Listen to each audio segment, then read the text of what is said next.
back to Chamber.Media Tutorials. I'm JR Timothy, comedy genius, and I'm here with my good friend Tyler! Today we are talking about how to hire a videographer. Yeah! That's right. Now, Tyler and I are both experienced videographers. We were part of that hustle in our 20s. Boy, were we scrappy. We're still pretty scrappy. We are. We have a lot of experience to impart onto you about hiring a videographer, or maybe just upping your own game. All right, so here's the situation. Maybe you're a business owner and you're trying to get into ads. Maybe you're trying to do it yourself without much success. Why? There are a few different ways you can hire a videographer. You can hire a freelancer to make your products for you. On the other end, you could possibly look into hiring your own video person to start that internal marketing. So with a video person, you're either needing something or you're building something. If you're hiring an employee, it's because you are building your product and your brand. If you're hiring a freelancer, it's because you need something. That need, that one-time buy, it's probably going to be something on conversions, quality. You want to go with a professional, so you will be paying a premium typically because you're hiring an expert, and that is a very kind of hands-free. It's a lot of upfront costs. But it's because they've already done it, they know what to do, and it's just a push and play kind of thing. If you're building something, that is going to be an internal hire, and that is when you're going to be, again, communicating your long-term goals.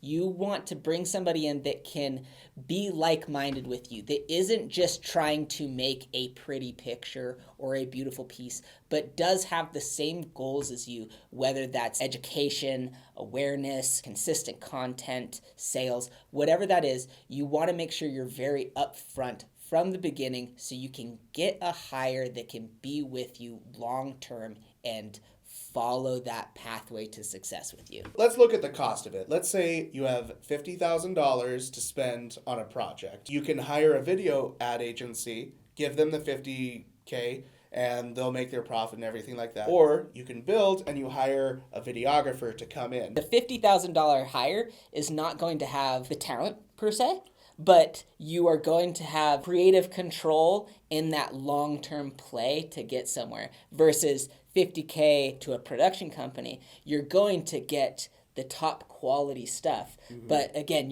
it's a one-time purchase. It needs to do its thing. Otherwise, it didn't work. Typically, when you bring in that in-house videographer, they're going to be someone who is experienced with the camera, who knows all the equipment. And if they don't know exactly what it is of like the goal you're attaining to do, they can learn how to do it.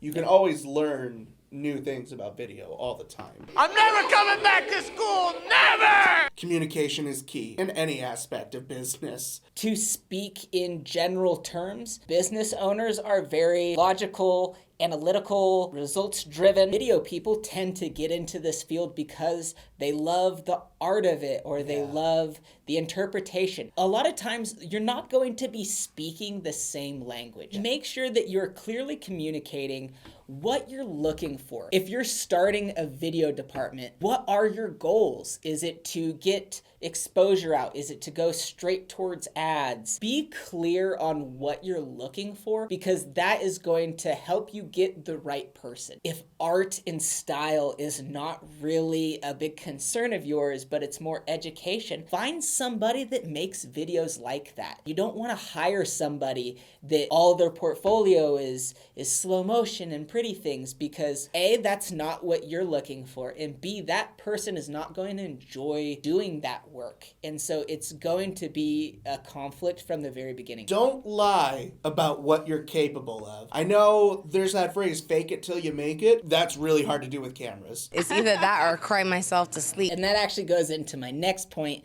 which is budget and skill level. One of the biggest cliches that anybody that's in our occupation has found, the job posting that wants 5 years experience, mastery in Photoshop, video production, sound design, lighting, graphic design. They could also write a script. Animation, script writing, and they want all this.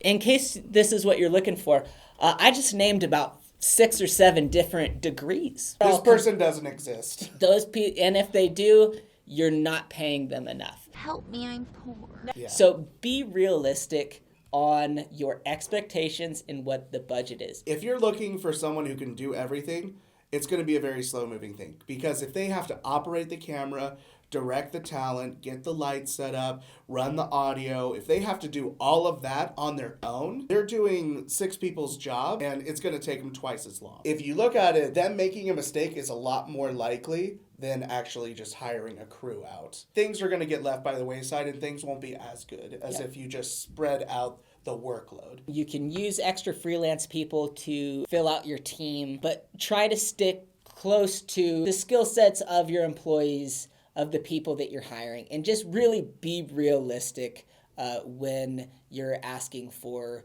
the proficiency of someone and the compensation that you're giving them. As a business owner, always keep into consideration the time spent, the cost of labor and time, and then just the compensation. Figure out something that works in that realm for you, depending on what your needs are. Now, Tyler, let's say I'm right in the middle and I don't have enough money for an ad agency or enough money for an employee, but I still need something. Ooh, there are some super great options. So we touched on freelancers. People are pretty familiar with freelancers in the gig economy. Lower range, one-man band, they can come in and do those things. But you can also get creative. One thing that some companies do is they put a videographer or an editor on retainer. They pay them a set amount. It's lower than a salary, obviously, but they will hold them, per month you get that. And it's basically saying, hey, I'm going to give you some money and I'm just going to hold on to you. So if I do need something, I still get first dibs. They're a freelancer that can't be booked up. They have to know that they can't put you on the back burner. Yes. Like, you are still their number one priority, but they're still able to look for other gigs right now. But they know in the back of their head that if you ask for something, they got to jump and they got to do it. So Tyler, let's wrap this up. What's one more thing that you would tell someone as a business if they're looking to get video? If you were looking at getting into video for the very first time, you literally just don't even know where to start, you can use places like Facebook Marketplace, Craigslist, stay off the back pages. Stay off the back pages. Yeah, as gross as it sounds to use Craigslist, it is still a place. Fiverr, Thumbtack is another site, or even just calling if you are near a college town or even just a high school. If you call a school that has a video production program, typically there are very hungry and motivated young kids out there that need pieces for their portfolio. One more place you can look, this is something that Chamber.Media uses all the time. There's so many Facebook groups. Oh, Facebook groups. Facebook groups are a great way to do it. For our actors and getting our talent and crew, we use the Utah Filmmakers page. Yep. If you want to get into video, you can do it, and you don't have to do it yourself. If you want to do it yourself, YouTube is here for you. We're here for you. We'll teach lots you. Of tutorials. But if you don't want to do it, if you're truly being the smart business person, hiring out, these are stages and ways that you can kind of get into that video game. Well, Tyler, that is some great information. I hope so. Be sure to like, comment, and subscribe below. Tell us what you want to hear next in the comments below. Now take this information, go make something awesome.